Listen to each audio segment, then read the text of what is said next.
Labio y Ramón Reis y Aurora Labio, que actúe un poco como maestro de ceremonias, y simplemente lo que quisiera es hacer un comentario antes de empezar de darle a ellos la palabra y luego de tener un diálogo con todos ustedes, que yo creo que es un poco lo que puede ser interesante en un acto como este, ¿no? Porque hablando de comunicación no tendría mucho sentido, ¿no?, que hiciéramos solo un discurso en una sola dirección. Yo quisiera decirles que a mí me parece que este es un libro muy importante y muy necesario. Es un libro muy bueno. En primer lugar, es un libro muy bueno por muchas razones, y a mí me gustaría apuntarlas rápidamente. En primer lugar, por la información que tiene. O sea, si simplemente el libro se limitara a proporcionar el input informativo, o sea, los datos, el contenido frío de información que tiene, ya sería un libro valiosísimo, porque en relativamente pocas páginas y de una manera muy clara, muy fluida, proporciona a quien lo lea pues una información hoy día esencial para conocer no solo el mundo de la información, sino lo que equivale a decir el mundo, la realidad de nuestro planeta y la realidad del poder que hay efectivamente en nuestro planeta, porque es un libro que contiene datos sin ser pesado en su presentación, y una descripción sumamente intensa y amplia de cuál es el mundo de la información en todo el planeta. Y yo creo que eso cualquier persona culta o que pretenda hoy día satisfacer una mínima necesidad de estar informado, necesita conocer cómo es el mundo de la información en el planeta. O sea, en primer lugar, el libro es muy valioso por la información que tiene. Es impresionante la fluidez, la cantidad de datos, el rigor, la facilidad con que se lee, la fotografía, por así decirlo, del mundo de la información. Solamente por eso ya valdría la pena que ustedes compren el libro, que es lo que hay que hacer con los libros, y leerlo. Y ahora después diré que hay que hacer también algo más. Pero es que no es solo un libro que contenga información, sino que es un libro que además procesa la información, que es lo que saben hacer los buenos intelectuales, como son sus editores y el resto de los autores. Procesa la información inmensa, abundante que suministra, con dos mecanismos, por así decirlo, de procesamiento que no es fácil utilizar y que no es fácil lograr que den un resultado que enriquezca multiplicadamente a quien opera con la información que se proporciona, en este caso en el libro. Me refiero, por una parte, a que la información se procesa o se sirve, en realidad, procesada estructuralmente. En el primer capítulo, el profesor Ramón Reis aclara que entiende por esto, porque no se trata solo de presentar articuladamente, quizás en la línea de los viejos libros de estructura de la información, sino entendiendo que la información forma parte de una realidad sistémica y que hay que contemplar como una componente estructural más de la realidad. Y creo que el libro lo consigue de una manera casi, yo diría hasta que disimulada, ¿no? Porque no hace falta que los autores de los diferentes capítulos tengan que estar mostrándole continuamente al lector o a la lectora, porque a veces siempre se usa eso, da siempre el problema, ¿no? Dándole advertencia de cuál es el entramado estructural que hay detrás de los datos en frío, sino que es que aparece. O sea que se le haya digerido esa realidad estructural. Y cuando me refiero a la realidad estructural, pues me refiero a que se presenta el análisis y la descripción del mundo de la información en el planeta como parte de una estructura, valga la redundancia, de un sistema más complejo.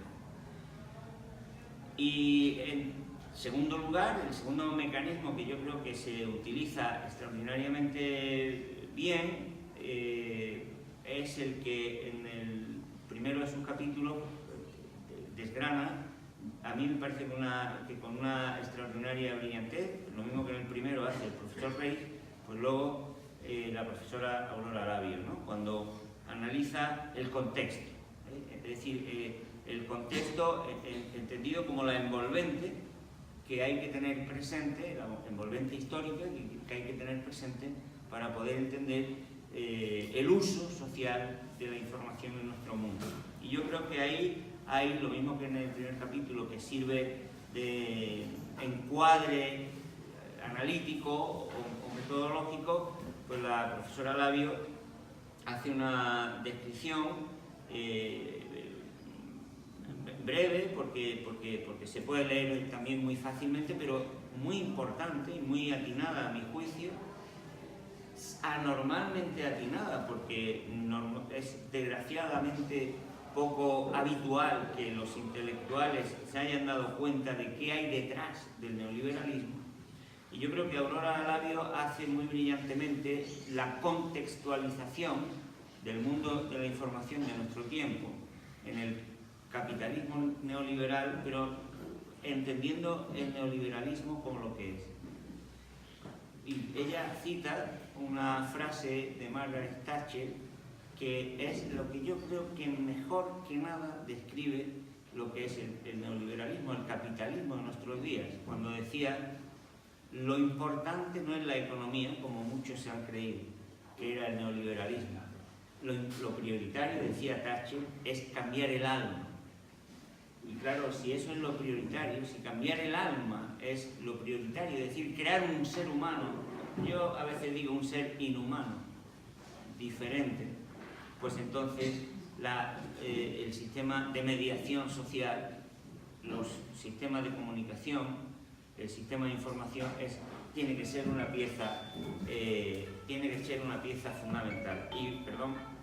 Y en eso creo que el libro acierta también de una manera impresionante, ¿no? Porque aclara de una forma muy patente pues cuál es el contexto del mundo de la información en nuestro planeta. Y finalmente yo creo que el libro es muy importante y muy necesario, pues porque con ese ingrediente y con esos mecanismos de procesamiento del ingrediente, pues se puede aflorar lo que al fin y al cabo importa del mundo de la información, que es el poder, ¿no? Y yo creo que lo que aparece, lo que consigue finalmente el libro es desnudar la realidad del poder de nuestros días, ¿no? O mejor dicho, quizá, pues cómo el mundo de la información es una componente no solamente esencial, sino podríamos decir fatal del poder de nuestros días. Y por eso está muy bien, por todo esto está, yo creo que muy bien puesto el título del libro, porque efectivamente lo que el libro nos describe es un laberinto, pero el gran acierto y la gran utilidad del libro es que no solamente se limita a mostrar el laberinto, sino que nos va indicando cuáles son los caminos y las trampas, por así decirlo, por las cuales se construye el propio laberinto. Y decía antes, y termino con esto, pues que el libro es imprescindible, es necesario, porque si el neoliberalismo ha conseguido un éxito impresionante como estrategia de dominio y de legitimación, ha sido porque ha logrado convertir a los seres humanos en individuos aislados que median sobre sí mismos, ¿no? Y yo creo que precisamente lo que hace falta para lograr que la sociedad sea diferente, que terminemos con el sufrimiento y la frustración innecesarias que proporciona el neoliberalismo, es crear una mediación social de diferente naturaleza. Y esa mediación social no puede ser la de la masa de medios, de la que habla el libro brillantemente, sino que los mediadores sociales tienen que ser los propios seres humanos. Y por eso yo creo que hay que empezar conociendo esta realidad y convirtiéndose en mediadores. Yo creo que este es un libro de una gran utilidad para estudiantes y para personas que académicamente se quieran acercar al mundo de la información, pero que yo creo que sería un libro esencial incluso como eje de la ciudadanía, o sea, para saber lo que hay a nuestro alrededor. Y que ustedes, a mí no me gusta dar consejos a nadie, pero si me permiten que lo diga, pues que deberían leer y casi que hasta deberían aprendérselo y hacerlo ver a la gente, ¿no? En los pequeños ejercicios prácticos, casos, ¿no? Que vienen al final de cada capítulo, algunos sorprendentes, ¿no?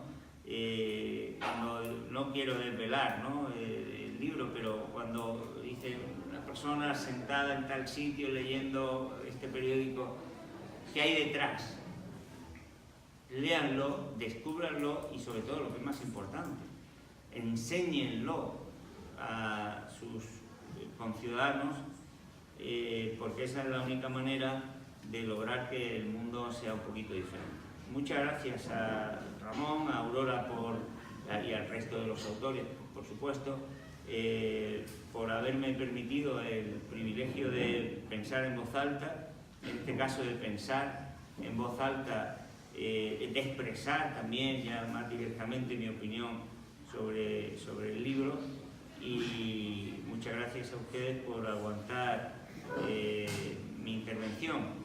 Yo creo que en estos casos lo importante del presentador es hablar poco, decir lo justo en el momento oportuno. Seguramente yo haya dicho ya más de la cuenta, y entonces pues doy la palabra en primer lugar a Ramón y luego hablará Aurora para que comenten lo que quieran comentarnos del libro, y después pues ya cualquiera de ustedes que quiera intervenir puede intervenir en cualquier sentido y tendremos un pequeño debate. Muchas gracias y mi enhorabuena a los autores.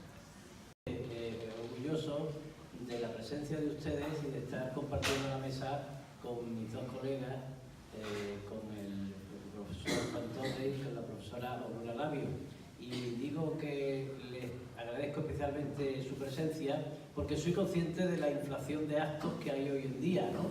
Y de cómo tenemos que hacer, no sé si es que estamos cambiando el alma, pero sí que la estamos diversificando, para estar en bastantes sitios al mismo tiempo, con esta sociedad en la que estamos, porque claro, no es lo mismo la Sevilla de los 70 que yo viví, donde se presentaba un libro de vez en cuando y todos íbamos al mismo sitio y allí nos veíamos todos y nos saludábamos, que esta Sevilla que afortunadamente tiene esta actividad cultural tan importante.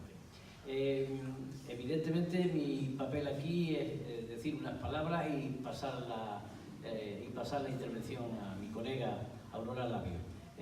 Quiero darles las gracias a todos los autores de esta obra, y además voy a leer los que están aquí en la portada del libro, como debe ser.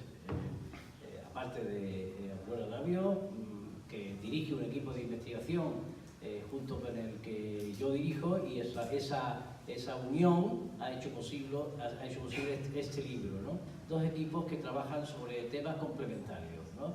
Estructuras de poder, políticas de comunicación más ceñidas a la Unión Europea. En el caso de Aurora, el grupo mío pues se preocupa por la mundialización en general, no solamente Europa, sino a escala mundial, y por los planteamientos teóricos del enfoque estructural, tanto simple como en menor medida el enfoque estructural que llamamos complejo.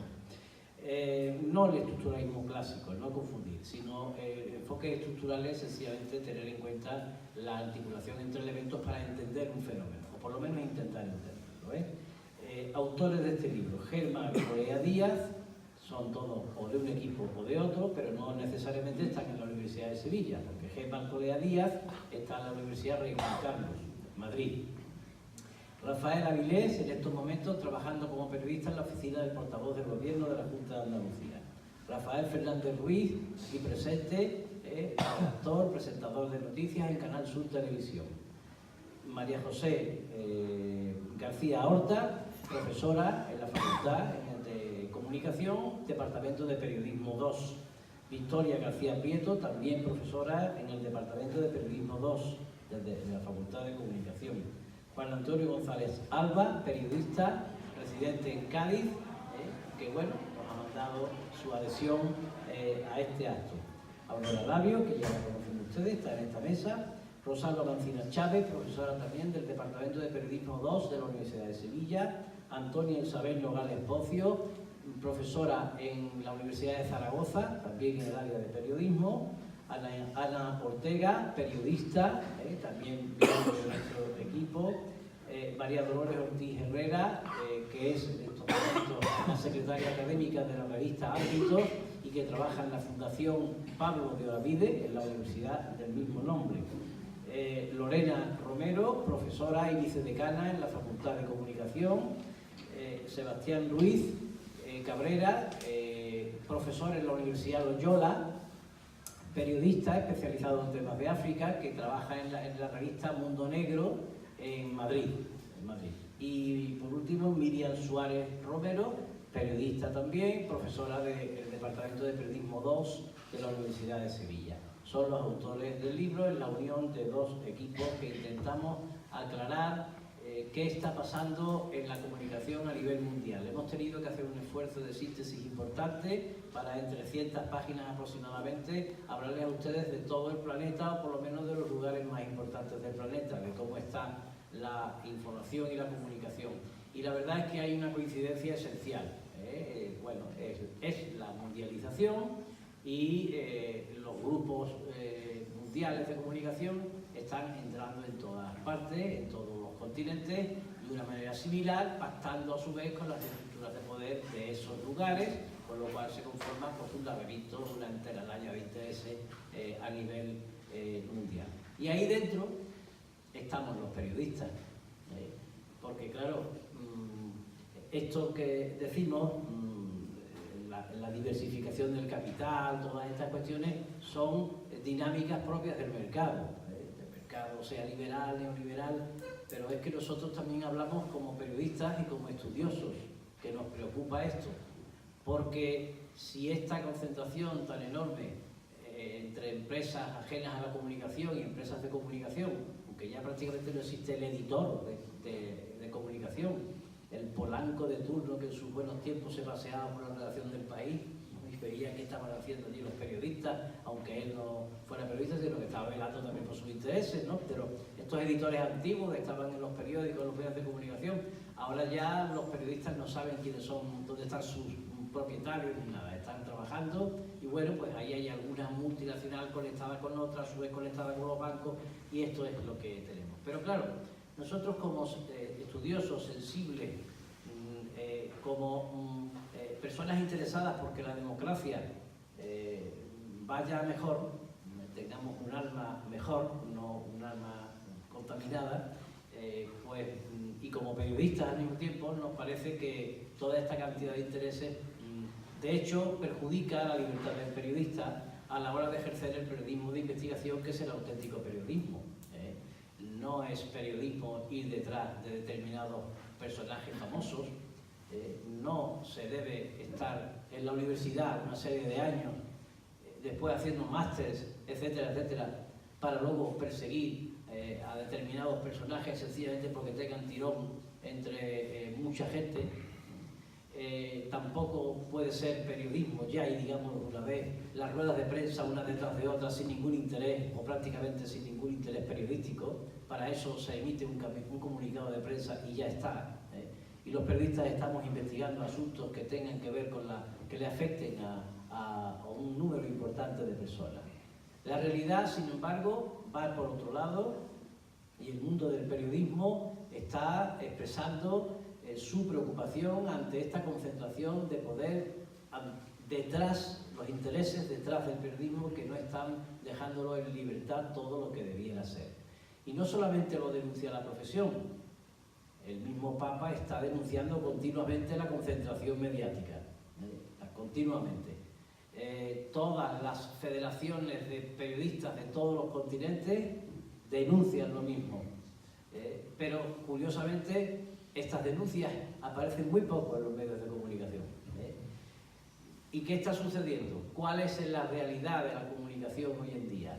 Pues que hay una unión entre grandes empresas de telecomunicaciones, grandes empresas de comunicación y grandes empresas de nuevas tecnologías. De tal manera que el futuro es prácticamente y en exclusiva entretenimiento. No periodismo, exactamente, sino entretenimiento. Hasta el punto que nos estamos preguntando ya desde el periodismo, y entonces, ¿qué es el periodismo? Porque vamos a tener que plantearnos otra vez qué es el periodismo.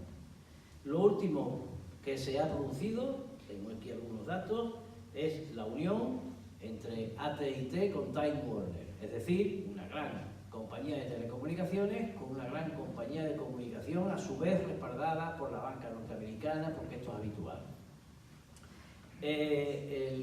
La compañía Disney, que ha comprado casi todo el sector de entretenimiento de Murdoch, de News Corporation.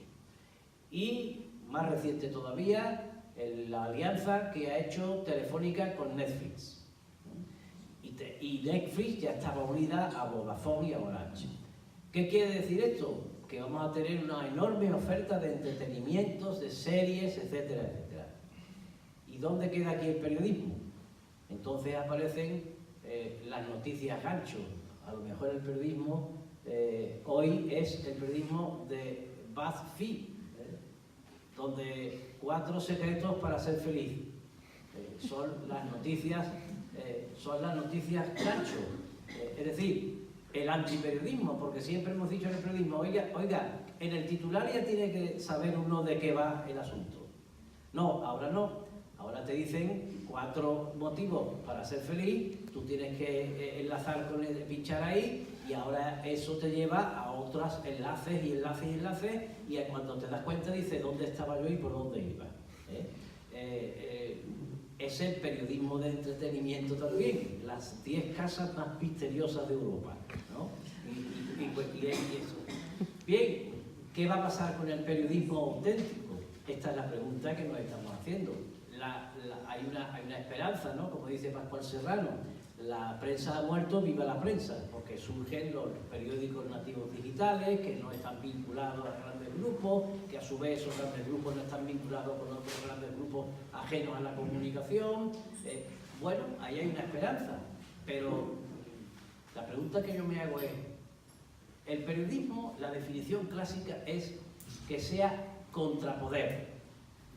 El New York Times no es un contrapoder, porque pertenece a Carlos Slim, que a su vez tiene un emporio empresarial enorme. Luego es un elemento del poder. Ser contrapoder es estar enfrente del poder. El Washington Post es de Amazon. Es decir, es la nueva estructura de poder que está surgiendo, son los nuevos millonarios sin corbata, en camiseta, que se unen a los tradicionales con camiseta. La señora Botín pues está inquieta porque ya estos nuevos empresarios jóvenes están fundando bancos. Y estamos en un momento histórico porque se está formando una nueva estructura de poder. Los clásicos y tradicionales magnates con los nuevos. Entonces, ¿qué es lo que pasa? Las grandes empresas de telecomunicaciones colocan ahí, vamos a decirlo con palabras normales, los cables.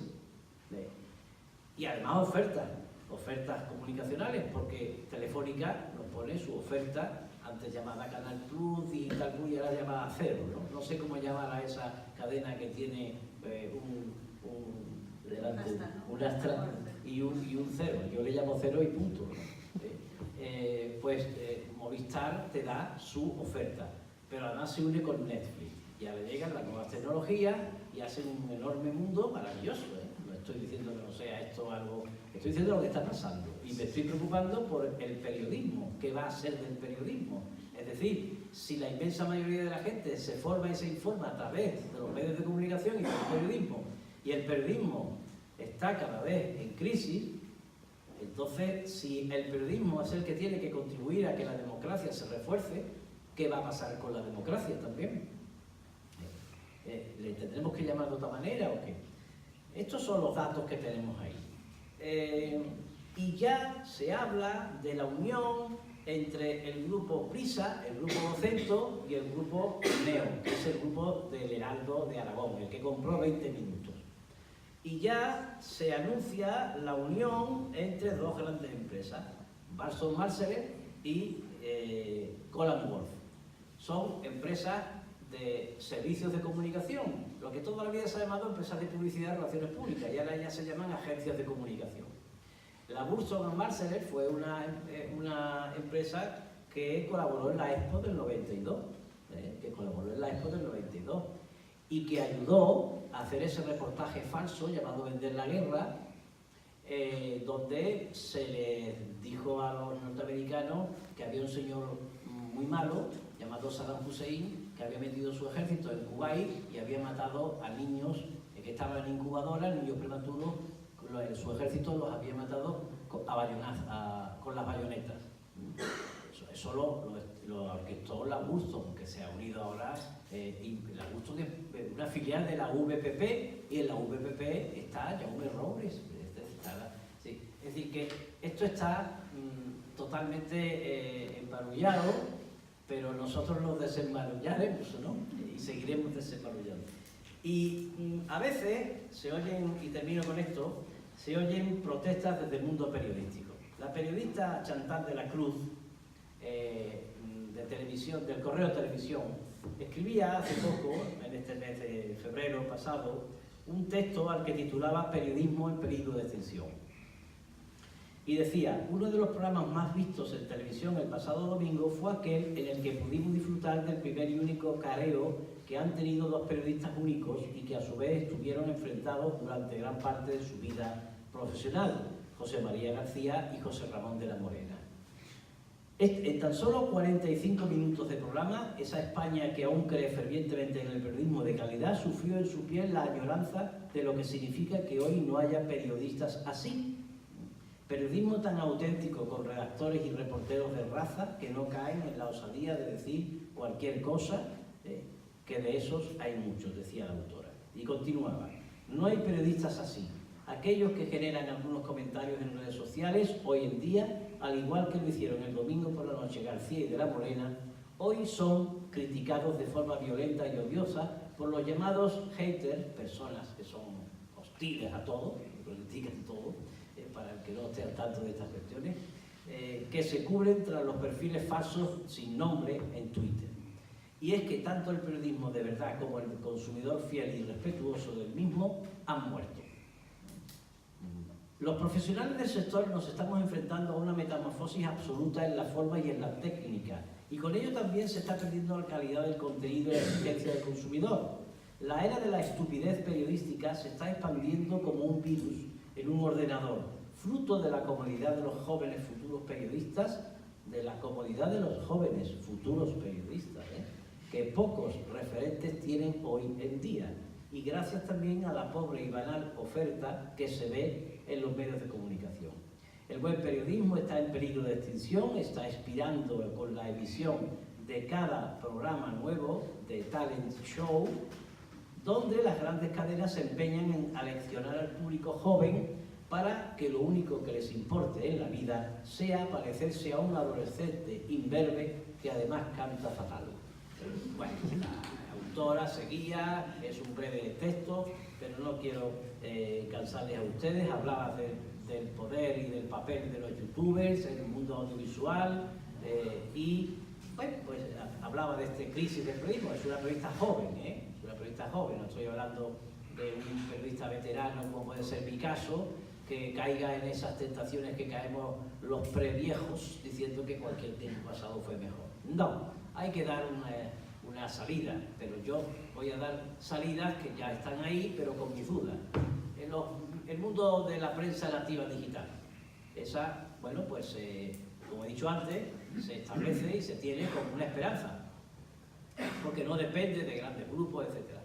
Mi duda es la siguiente: si yo pienso en esa prensa y esa prensa quiere que sean sus propios lectores los que la mantengan, primero, si decimos que el periodismo tiene que ser un contrapoder, no ser un elemento del poder, y segundo, que tiene que darle voz a los que no la tienen o los que la tienen poco, necesariamente haciendo ese periodismo, que es el periodismo, tropezamos con intereses de poder.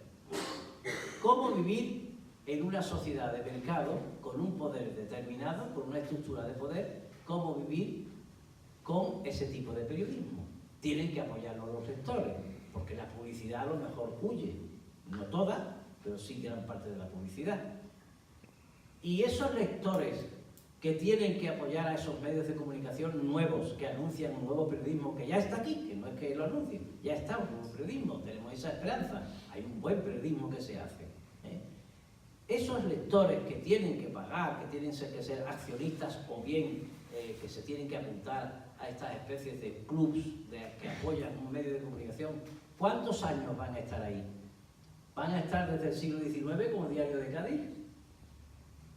Es decir, ¿los vamos a plantar en el siglo XXII o XXIII apoyando a esos medios? Porque la mayor parte de esos medios son seguidos por gente joven. Y uno cambia a lo largo de la vida.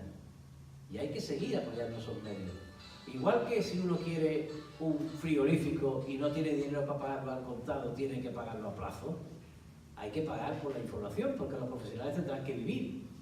Tendrán que vivir.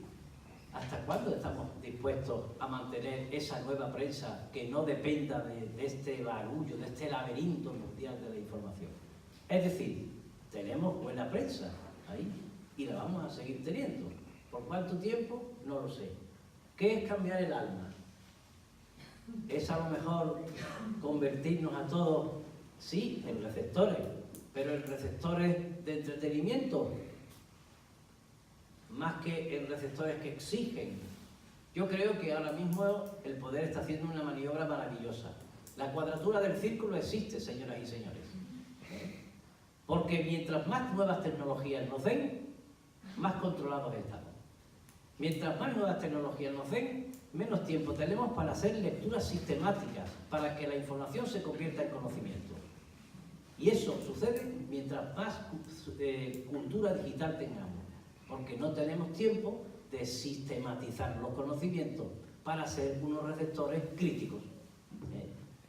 Luego, a lo mejor cambiar el alma es primero hacer personas acríticas que vean como algo normal, como algunos ciudadanos de Estados Unidos, que en la última matanza dijeron la culpa la tiene el que ha tirado los tiros. Pues sí, claro, evidentemente tiene su culpa.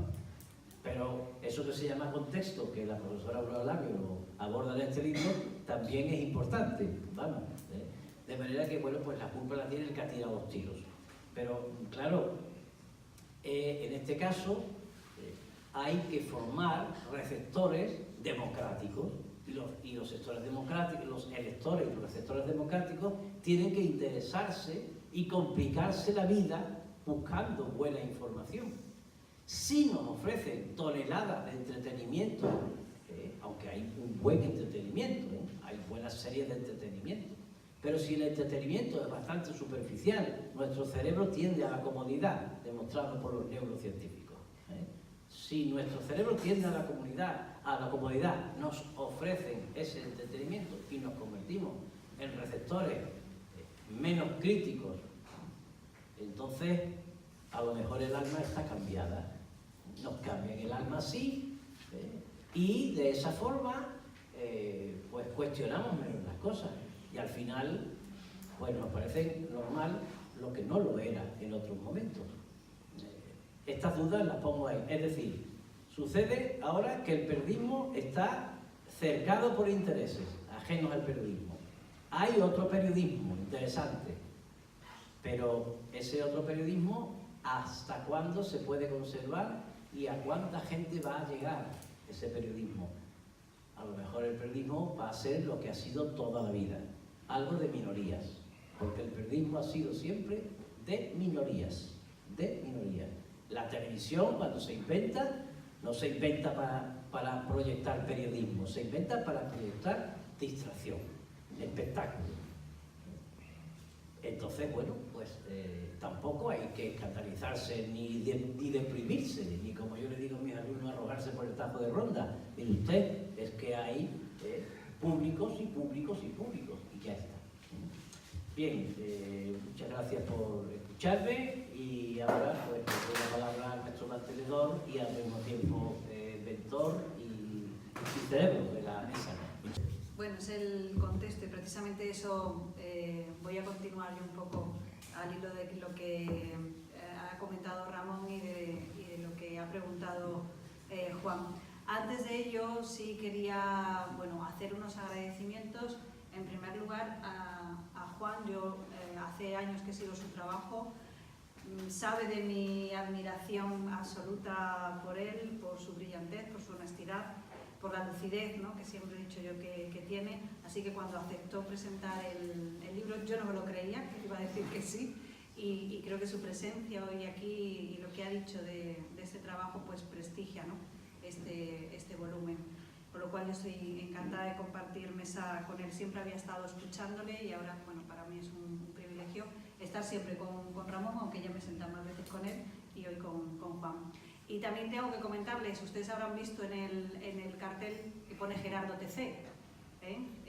Esto es así, o sea, Gerardo va a estar con nosotros, pero Gerardo no ha querido estar aquí. Él no quiere normalmente estar sentado en la mesa, digamos, estar enfrentado al público. De hecho, él iba a venir hoy y se iba a sentar entre nosotros, un imprevisto de última hora le han pedido venir por lo menos como asistente, pero Gerardo está aquí, por eso pusimos en el cartel con la colaboración de Gerardo TC.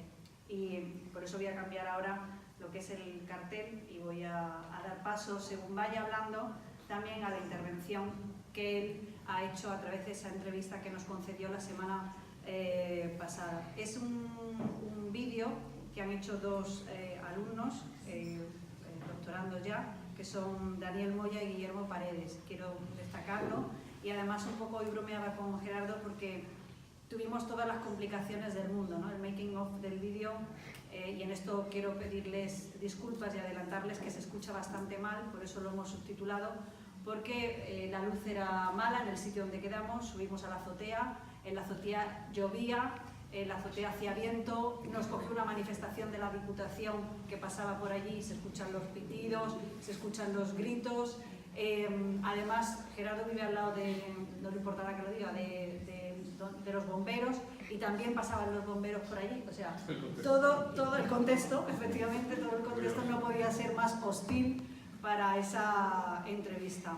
A pesar de ello, yo creo que del bruto que hemos cogido ha salido una entrevista, unos 5 minutos que iré metiendo según vaya haciendo mi intervención, para que él esté con nosotros, aunque él le gusta más el mundo virtual, ¿no?, que estar aquí públicamente. Y le quería agradecer porque también ha sido generoso desde el primer momento que contactamos con él, una persona muy humilde que se ha convertido en líder de opinión, ¿no?, y que le ha llevado pues a participar y a impulsar su propio medio también independiente, del que me gustaría hablar a raíz de lo que ha dicho Ramón. Darle las gracias a los asistentes porque el día no acompaña, sigue sin acompañarnos, pero bueno, creo que nos hemos quedado un grupo pues muy en familia, pero también muy selecto, y que me gustaría que participaran en el debate, que no simplemente seamos nosotros los que hablemos, sino que ustedes participen después de ese debate. Como bien ha dicho Ramón, el libro es la colaboración de los dos grupos de investigación en Estructura, Historia y Contenidos de la Comunicación, que es el que dirige Ramón, y el que dirijo yo, que es Medios, Políticas de Comunicación y Democracia en la Unión Europea. Y hoy nos van a permitir también que este volumen sirva para presentar la Escuela Sevillana de Estructura de la Información, la ESEI. ¿Por qué queremos de alguna manera presentarlo? Se hace a través del libro, ¿no? Bueno, pues para reclamar un lugar, yo creo que en la ciencia, con referencia en Andalucía. Yo creo que aquí, a través de estos dos grupos y a través de otros, evidentemente, se fomenta eso que ya ha dicho Ramón, ese pensamiento complejo a través de lo que es el enfoque estructural, ¿no? Y algo que también comentaba Juan, esto es importante para los periodistas, pero me ha gustado mucho y no habíamos hablado antes, ¿no? Que él diga que es importante para cualquier ciudadano. De hecho, podíamos haber presentado el libro en la universidad y no lo hemos querido hacer, lo hemos querido sacar, traerlo a un centro cívico para que acudieran todos los ciudadanos, todo aquel que se sintiera interpelado por este tipo de cuestiones que creo que son importantes como ciudadano que responde al mundo y a la época que le ha tocado vivir. Nosotros reivindicamos este enfoque estructural porque creemos que es una especie de lupa, ¿no? Que nos permite ver y analizar lo que es el mundo en primer término con mucha nitidez y con mucha precisión. Yo creo que precisamente el sistema lo que intenta es arrebatarnos, y esto sí lo he hablado en más de una ocasión con Ramón, pues ese método estructural. Una cuestión que quería comentar, ha leído Ramón los investigadores, son 15 investigadores y hoy me van a permitir que haga un guiño a la huelga feminista de mañana, porque de los 15 investigadores, 10 en este caso son mujeres.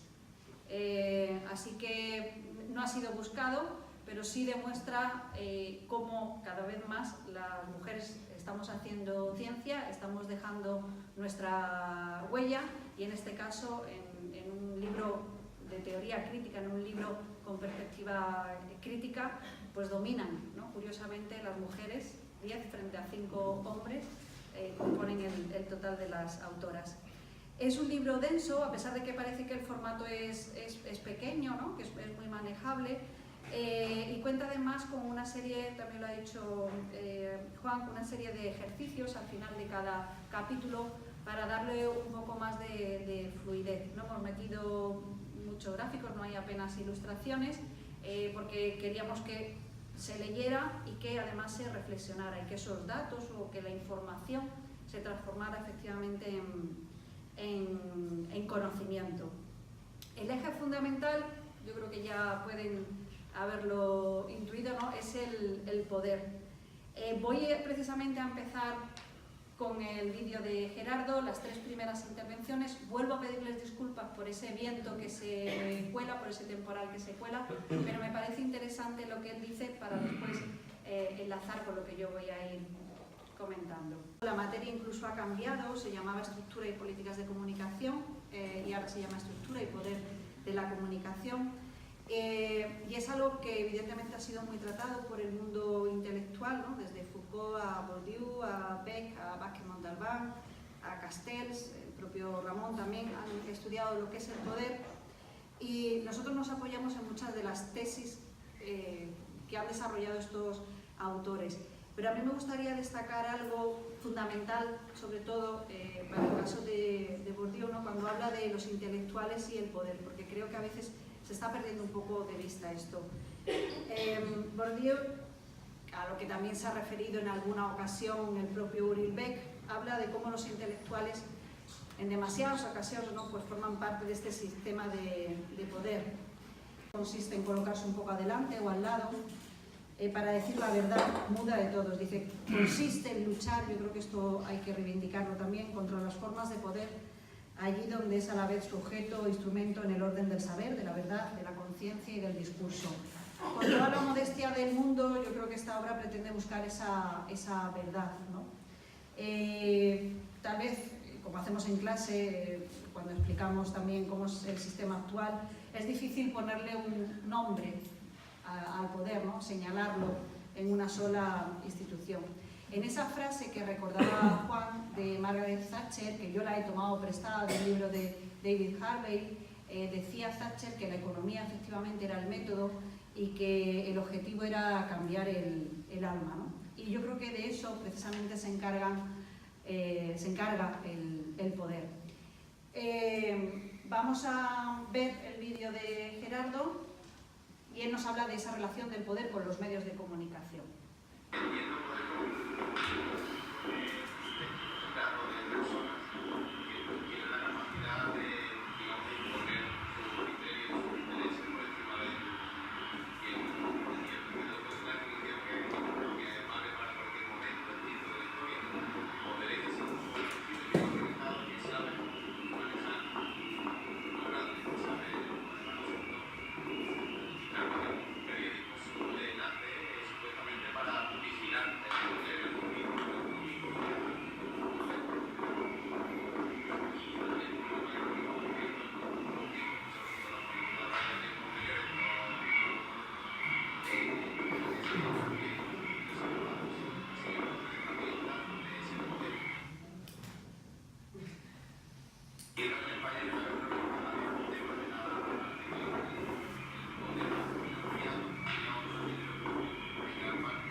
nos habla Gerardo precisamente de esta relación extraña que se mantiene entre el periodismo y el poder económico, ¿no?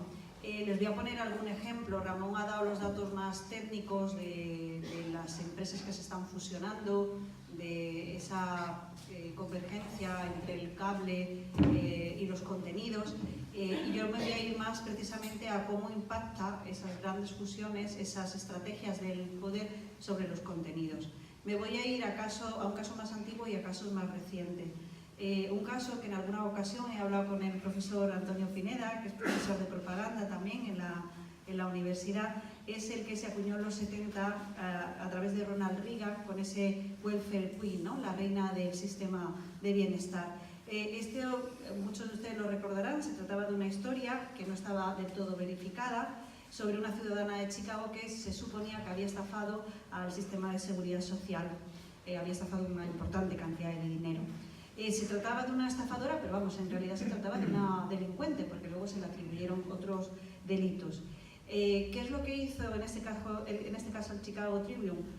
Utilizó todo el sensacionalismo posible para hablar de ese tema, convirtió al personaje, a la protagonista, en un personaje bastante antipático para la opinión pública. Y lo más importante, lo más destacable, si esto se hubiera quedado ahí, es las consecuencias que esto tuvo posteriormente en relación a las políticas activadas por Reagan. ¿Qué es lo que hizo Reagan? Cogió a este personaje, ya creado por ese medio de comunicación desde un punto de vista sensacionalista, y les sirvió para justificar totalmente acabar con el sistema de ayudas, o recortar, sino recortar bastante el sistema de ayuda a los más vulnerables, ¿no? O sea, la historia sensacionalista de una estafadora amplificada por los medios de comunicación sirvió entonces, pero lo llamativo es que ha servido desde entonces hasta la actualidad para eliminar o reducir el estado del bienestar. Y el caso más reciente lo ha protagonizado Donald Trump, que ha vuelto a utilizar ese mismo término, el de welfare queen, para decir que hay que revisar, hay que volver a mirar, ¿no?, todo el sistema de seguridad social en Estados Unidos. De aquí podemos pegar un salto a medios, incluso nacionales, más cercanos, y ver lo que ocurrió en el periódico El País. Ya lo estudió también Ramón en otra ocasión, con ese editorial que publica en abril del 2002 titulado Golpe a un caudillo. Se refería concretamente al golpe de Estado que sufre el gobierno venezolano en manos de Hugo Chávez en aquel momento, respaldado por gobiernos occidentales, incluidos el gobierno español. Esto que estoy diciendo no es una conspiración, para nada. Esto ustedes pueden comprobarlo, como el que era ministro de Exteriores en una comisión de investigación declaró públicamente, lo pueden ver en un reportaje, se llama Cuarto Poder, declaró públicamente cómo se habían establecido telegramas de apoyo al golpe de Estado contra Hugo Chávez. Esto no es ponerse ni a favor ni en contra, es decir, simplemente lo que ocurrió. Bueno, pues en ese momento, es decir, un golpe de Estado contra un gobierno democrático, el periódico El País sacó un editorial justificando dicho golpe de Estado y justificando el derribar un gobierno democrático. Lo pueden buscar en la hemeroteca del País, no está para nada diluido, sino que se puede comprobar, como siempre decimos, con pruebas empíricas. La explicación de todo esto, ¿dónde lo podemos encontrar? Por un lado, lo podemos encontrar en los propios intereses que tiene el grupo Prisa, ¿no?, y los accionistas que tienen, y por tanto los intereses que puede tener en ese país. Pero si nos vamos no solamente a los intereses que tiene, sino a sus accionistas, nos encontramos a Telefónica, a HSBC, a la Caixa, forman parte de un laberinto, también podríamos decir, corporativo y financiero, que conecta directamente con uno de los grandes emperadores de la economía global, que es BlackRock Company, que también participa en Repsol y hasta en 19 compañías del IBEX 35, ¿no? Esta intromisión del poder económico, financiero, esto que puede crear ese conflicto de intereses que Gerardo nos ha explicado, ¿no?, que no casa muy bien una cosa con la otra, Es lo que lleva en el año 2011 a un presidente latinoamericano, Rafael Correa, a plantear una consulta popular con varias preguntas. Una de esas preguntas era precisamente si está usted de acuerdo con prohibir que las instituciones del sistema financiero privado, esta es la pregunta entera, así como las empresas de comunicación privadas de carácter nacional, sus directores y principales accionistas sean dueños o tengan participación accionarial fuera del ámbito financiero o comunicacional respectivamente, enmendando la Constitución como lo establece el anexo 3. Es una pregunta muy larga, pero lo que viene a decir es si está de acuerdo o no con que haya ese conflicto de intereses entre las entidades financieras y los bancos en los medios de comunicación.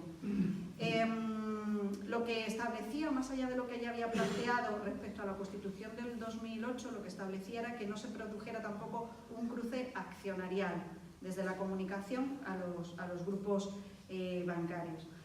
La medida fue muy criticada, evidentemente, por los editores, bueno, porque consideraban que el gobierno se otorgaba esa potestad para decidir y, por tanto, para limitar, ¿no?, quién podía o no podía invertir en un medio.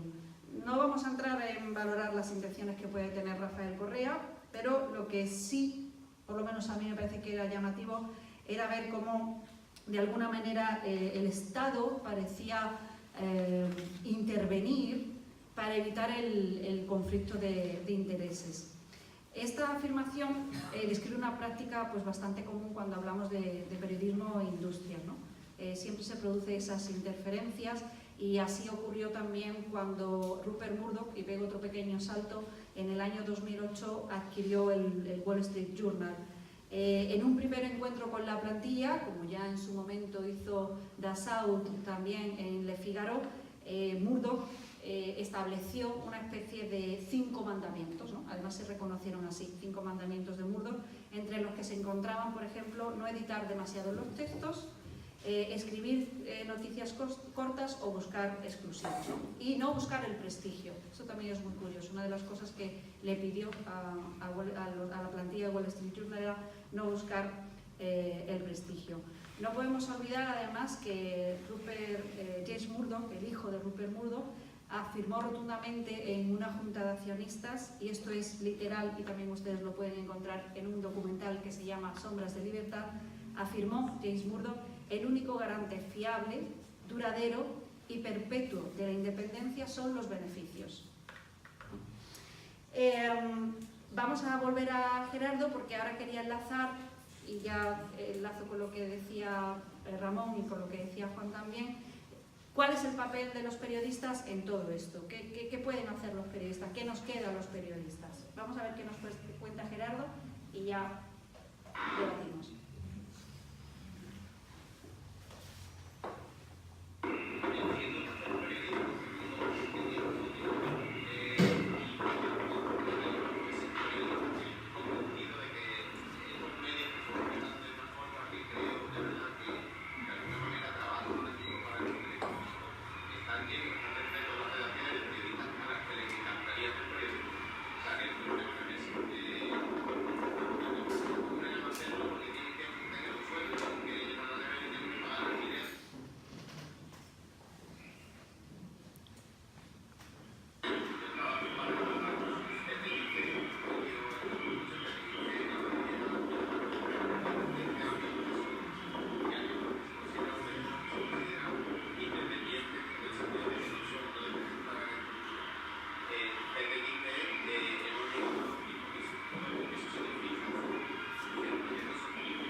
nos habla Gerardo precisamente de esos nuevos medios para intentar plantear si los periodistas tenemos alguna salida. Precisamente yo creo que estos nuevos medios han puesto sobre la mesa que hay demasiadas servidumbres por parte de los periodistas hacia ese poder en su sentido más amplio, porque si ustedes se fijan en las leyendas que llevan toda esta prensa alternativa, nos dicen que intentan hacer otro tipo de oficio, ¿no? El diario.es, por ejemplo, dice: el diario.es, periodismo a pesar de todo. Contexto, prensa libre e independiente. El Salto, un medio democrático de propiedad colectiva, descentralizado y financiado por la gente, no por grandes corporaciones. Infolibre, periodismo de calidad, honesto, riguroso, participativo y comprometido. La Marea, periodismo para gente independiente. O sea, frente a los grandes medios tradicionales que no apuntan ningún tipo de leyenda a este respecto, parece que estos nuevos medios alternativos sí quieren poner mucho el acento sobre que van a contar la forma de manera libre e independiente, ¿no? Yo creo que todo parece indicar que los periodistas son conscientes de que esta pertenencia a la corporación les va a delimitar a lo que es su función en la sociedad, ¿no? Y esto tiene una repercusión directa en la conformación de esa opinión pública que, como decía Ramón, se une directamente a la salud de la democracia, de las democracias en las que vivimos. El poder determina, por tanto, la labor informativa, y yo quiero dejar aquí más preguntas aparte de las que ha hecho Juan y de las que ha hecho Ramón, ¿no? ¿Qué hacemos como informadores? ¿Qué hacemos como sociedad? ¿Qué reclamamos a los poderes políticos y a los financieros? ¿O nos conformamos, ¿no? Todo esto yo creo que puede formar parte de este debate y de esta toma de conciencia crítica que es fundamental en los tiempos que corren. En España ya se sabe que lo público depende mucho del partido que esté en el poder, ¿no? Para nosotros lo importante ha sido sobre todo el sector privado. ¿Por qué? Porque aunque hablemos muchas veces de los políticos tienen la culpa de esto, los políticos tienen la culpa de lo otro. A mí me parece que en el periodismo estamos abusando del periodismo político y del periodismo de declaraciones. Vamos, no me parece, estoy seguro, porque ya se han hecho tesis doctorales que lo demuestran.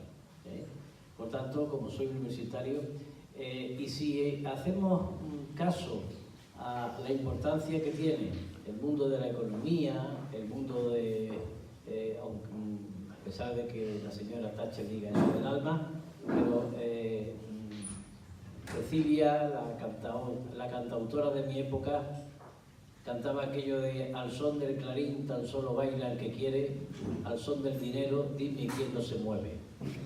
Es decir, por el dinero baila el perro, que dice el dicho popular, y en la inmensa mayoría de los seres humanos que habitan el planeta Tierra, sobre todo en los países occidentales, trabajan para el mundo privado. En el caso de los medios de comunicación, para el mundo privado de los medios de comunicación. Luego, el asunto de la comunicación pública se puede despachar rápidamente.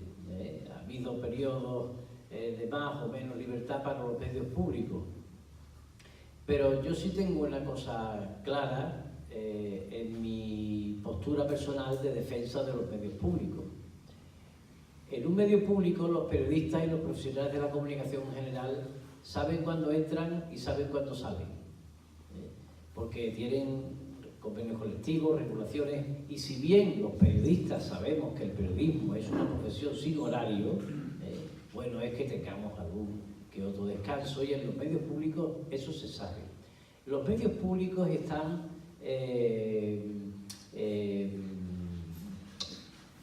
iba a decir controlados, pero bueno, están vigilados por el Parlamento, por las comisiones, por sus consejos de administración, que sí, que están en manos de los partidos políticos, etcétera, etcétera, que el Parlamento está unido en una serie de partidos políticos, pero por lo menos tenemos una esperanza de cambiar los medios públicos. Lo que no tenemos esperanza es de cambiar un medio privado. El medio privado tiene una línea, se dicen a sí mismos que son la democracia, porque todos los días los receptores están apoyándolo. Claro, eso depende. Yo recuerdo como el filósofo Karl Popper, que precisamente es uno de las almas neoliberales, porque en los años 30 ya estaba ahí en ese asunto de la imposición neoliberal, pues Karl Popper le discutía con los empresarios privados de la comunicación y le decían que si ustedes no le ofrecen más que esto a los receptores sin ofrecerles otras cuestiones de calidad, pues los receptores lo que conocen es eso. Pero yo sí sé que cuando se le ha ofrecido a los receptores desde los medios públicos programas de calidad, los han aceptado. Yo recuerdo que cuando se fundó la televisión privada en España, estaba la televisión pública lanzando La Regenta de Leopoldo Alas Clarín en una serie que seguía masivamente la gente y la siguió, la continuó siguiendo masivamente aunque existiera la televisión privada. Es decir, que esto de que la gente quiere cosas basura y tal, no es cierto al 100%. Tiene bastante de cierto, pero no es cierto al 100%. Ya han aparecido programas y curiosamente salen desde los medios públicos. Es decir, yo los medios públicos los veo como una esperanza de poder hacer las cosas mejor. Sin embargo, el medio privado tiene un lógico afán de lucro. Lo que no tiene derecho es a vulnerar las constituciones, no haciendo información veraz, y poniendo por encima de la responsabilidad social de las corporaciones pues la codicia de la audiencia a cualquier precio, ¿no? Lo que yo creo que no hay derecho es que los medios públicos y privados dirijan la opinión pública de la manera en que la están dirigiendo. Y distingan entre los buenos y los malos y nos tomen por un público inmaduro. Y pienso en el actual problema de Siria. Siria y Putin son los malos y los demás son los buenos. El soniquete continuo. Murieron 500 y pico de personas por los bombardeos sirios y rusos, de las cuales 100 y pico son niños y mujeres. Es decir, el recurso de nuevo a eso que ahora se llama la posverdad y que es más antiguo que anda para adelante. Es decir, el recurso de nuevo a la emotividad, a la emoción. ¿Qué es lo que nos emociona más? Pues que mueran niños, claro. ¿Y ahora qué pasa? Pero, ¿cuál es la perspectiva histórica de ese acontecimiento y de otros muchos? ¿Dónde está? ¿Quién empezó la guerra? Es decir, no me lleven ustedes al campo, no supongan que lo bueno es esto y lo malo es lo otro. Denme los datos, denme la perspectiva histórica, denme los contextos y déjenme que yo me haga una opinión. Y en esto coinciden los medios públicos y los medios privados.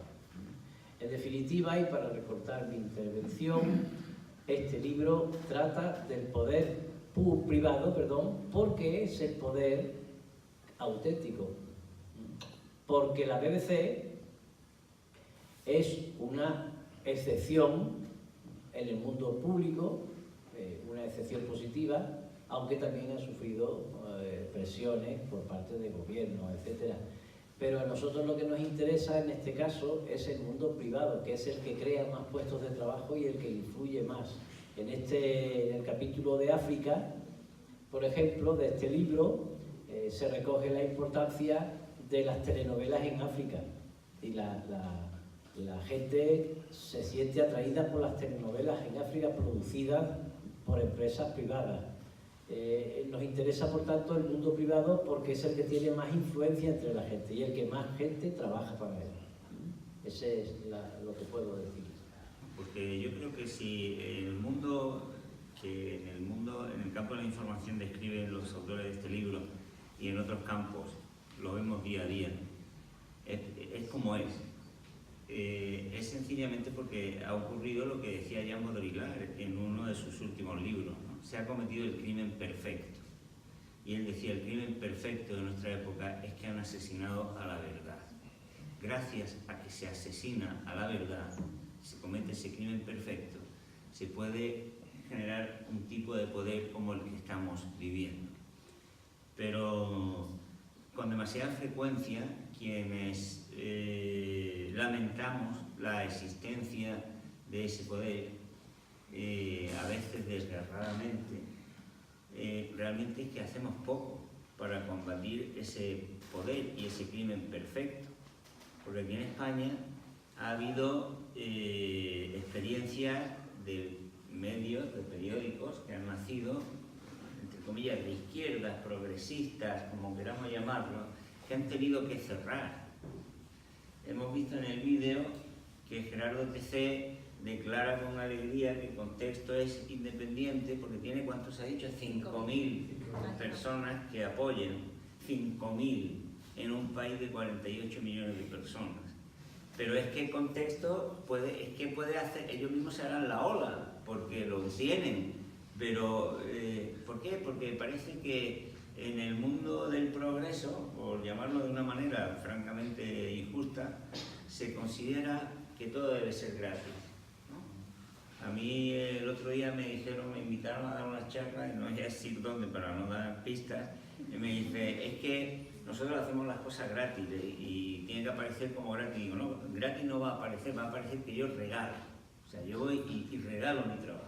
Pero gratis, obviamente, era en León, ¿no? El que yo vaya de Sevilla a León y gaste 2 días para dar una conferencia no es gratis. Es que yo te regalo mi trabajo por compromiso, por militancia, porque quiero. Y ocurre igual con los medios de comunicación, digamos, alternativos, que es que parece que se reclama que sean gratis, ¿no? Y es que gratis no es que cuesta. Y entonces, mientras no seamos capaces también de pagar, es decir, de reconocer el valor que tienen ese trabajo, esa creación de riqueza en el sentido no material de la palabra, pues entonces no se podrá garantizar, ¿no? Hay que reconocer que quienes mantienen este poder de la información son mucho más inteligentes que los que a menudo estamos criticando el poder. O sea, que constituir el contrapoder requiere un esfuerzo y requiere que a los periodistas que podéis estar o que pueden estar generando otra información alternativa, pues les mantengamos, y que los consumidores de esa información hagamos para que esos periodistas también puedan pagar la luz de su casa o para que puedan pagar el alquiler de sus casas, que parece que es que no lo tienen, ¿no? Es decir, el otro día reto a que vayan ustedes a la página, ya estará en archivo, la noticia del País que dio, el texto que dio la información sobre los resultados de las elecciones en Italia.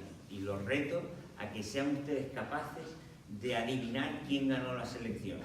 Bueno, quitando que eran extremistas, porque el título decía que los extremistas ganan las elecciones. Ahora lean ustedes el texto y a ver si se enteran quién ganó. Porque, bueno, vale, eran extremistas, pero ¿quiénes? Entonces, si ustedes quieren saber quién ganó las elecciones, tienen que ir a otro medio, a otra fuente de información. Y esa fuente de información la tienen que elaborar unos periodistas, unos seres como ustedes y como yo y como ustedes, que tienen que pagar el alquiler, que tienen que pagar la luz de su casa, que tienen que pagarse un poquito de comida, aunque sea un bocadillo, un sándwich, una cosa baratita, pero tienen que comer. Y entonces, mientras no nos demos cuenta de que esos medios alternativos necesitan también que sean nuestros desde ese punto de vista, pues no tendremos contrapoder. Es una cosa muy prosaica, pero desgraciadamente es que funcionan así las cosas, ¿no? Cuando Rafael dice ciudadanía, ¿a qué se refiere? Rafael, Esa es una buena pregunta. porque está hablando Juan de lo difícil que es hacer un contrapoder. Los medios de comunicación, si queremos unos medios de comunicación alternativos, como bien dice Juan, habrá que hacer unos medios para que la gente viva de esos medios. Claro. Rafael, tú no vives de Radiópolis, ¿verdad? Claro, ¿no? Vives de tu trabajo como enseñante, creo, ¿no? Sí, claro, todavía estoy trabajando. Es decir, te pueden decir, oye, tú vives gracias al sistema. Si quieres hacer un contrapoder, es decir, ir contra el poder del sistema instituido, a ver cómo lo haces, porque tendrás que cobrar y ser independiente de ese dinero que genera el poder. ¿Y eso cómo se hace? Porque yo, la verdad, estoy oyendo siempre hablar de la comunicación alternativa, pero hasta el mismo Pascual Serrano, cuando escribe su libro La prensa ha muerto, viva la prensa, él selecciona y dice: considero periódicos alternativos, nativos digitales, es decir, que han nacido en la red, considero a los que le pagan a sus redactores. Y aún así admite que el sueldo mayor o medio es 1.200 euros en Madrid. Con ese dinero, ¿cómo se vive en Madrid? Y él mismo dice: hombre, es que esto es difícil de mantener. Es decir, y esto es lo que hay, ¿eh? Esto es lo que hay. Es decir, los medios, esa esperanza que tenemos en los medios alternativos, ahora mismo tenemos dos periódicos que tienen una cierta rentabilidad: El Confidencial y El Diario.es. Estos dos. El resto todavía son un misterio. Y como ha dicho, y además, perdónenme ustedes que les deprima un poco más. Además, esto no es nuevo. Juan ha dicho, ha habido intentos de hacer prensa alternativa en España y se ha ido a pique, porque ni los mismos lectores lo compraban. Liberación, 1980 y tantos, principios de los años 80. Periódico que se presenta como alternativo, similar a la Liberación de Francia. Liberación, cuando viene Juan Pablo II a España, Liberación en su número 1 titula en primera página: el Papa llega a España de la mano del Opus Dei. Era un titular totalmente revolucionario y alternativo. Nadie se atrevía a titular así, porque eso además era verdad. Los viajes de Juan Pablo II estaba el Opus Dei organizando. Eso era periodismo alternativo. Murió porque ni los mismos lectores progresistas lo compraban. Andrés Sorel, novelista, periodista, que estaba ahí dentro, escribe un libro titulado Liberación, desolación de la utopía, y ahí cuenta cómo fracasa ese periódico. Le Monde, después de la Segunda Guerra Mundial, conforma su equipo de simpatizantes o colaboradores de Le Monde, la redacción, todo lo hacen los periodistas. Hay un club de gente aportando dinero. ¿De quién es Liberación ahora? De tres magnates de los negocios franceses, de Pigalle, de telecomunicaciones, tiendas de moda. Esos son los dueños de Liberación en estos momentos, perdón, de Le Monde en estos momentos. Es decir, vale, los trabajadores siguen ahí, siguen con sus estatutos de redacción, pero los que están poniendo el dinero es el mercado. El mismo Liberación, hasta no hace mucho, era propiedad de la banca Rothschild, y es el periódico heredero del 68, con Jean-Paul Sartre y todo eso, y sin embargo es la banca Rothschild quien estaba ahí detrás. Curioso, ¿no? Yo no quiero extenderme porque sé que ya estarán cansados, pero yo no me quiero ir con un mensaje pesimista.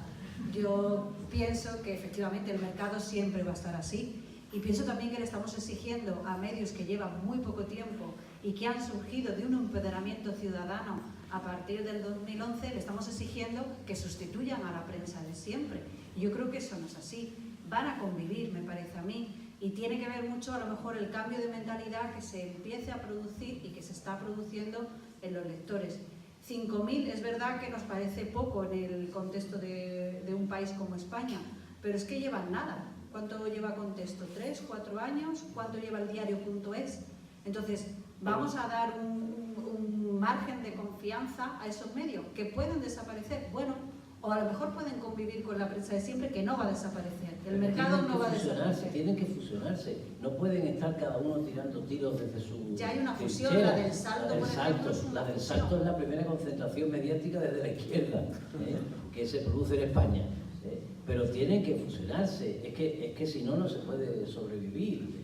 Pero que llevan poco tiempo, y para el poco tiempo que llevan, yo creo que han surgido unos medios que están dando una respuesta que la ciudadanía está también o ha respondido a esa demanda que se ha creado en muy pocos años, y que, bueno, vamos a ver, ¿desaparecerán? No lo sabemos. ¿O se consolidarán? No lo sé, pero para mí es una vía que ha surgido además desde la responsabilidad de los propios periodistas y desde la autocrítica, ¿no? Esos periodistas que estaban hartos de las condiciones laborales, de las presiones de los poderes, y han dicho, vamos a hacer algo y a ver cómo sale. Y se han lanzado y están navegando. La Marea, bueno, también está ahí, Infolibre, también está bien, a €1 además la suscripción. O sea, yo un poco como decía Rafael, no lo conozco personalmente, pero vamos a suscribirnos. Yo estoy suscrita al Salto y quiero suscribirme poco a poco a otros medios. Y creo que tú debes de hacer lo mismo, Ramón. Sí. Pero incluso hay cosas más sorprendentes, ¿no? El poder es más sorprendente, porque el mismo poder te puede poner en la calle un periódico de izquierda. Yo siempre digo que el poder es como el Corte Inglés, ¿no? O sea, uno entra en el Corte Inglés y puede irse a la planta de oportunidades, o irse a los boutiques. El señor Murdoch te dice, venga, para el Times, para los sesudos que quieran profundizar en las cuestiones, y a las de Sun para el Pópulo, ¿no? ¿Cuántas veces hemos visto que una revista de pensamiento que creíamos de izquierda estaba financiada por la banca o por el PP? Y he citado ahora mismo Liberación. Así que tampoco... que ese periodismo de calidad va a existir siempre, pero para una minoría de gente. Y a ver, el tema es que hay que cobrar por la información. Y como hemos empezado mal, como con la televisión en España, nos puso Franco la televisión gratis y a nadie quiere pagar por ver la televisión. Pues claro, si tú pones una internet con información gratuita, a ver ahora cómo acostumbras al receptor a pagar para que puedan vivir los periodistas. Quiero decir, que aunque sea desagradable, pero esta es la realidad que yo veo y esa es la realidad que yo le transmito a ustedes, ¿no? Porque yo creo que conociéndola es como se pueden mejorar las cosas, sin conocerlas, pues no.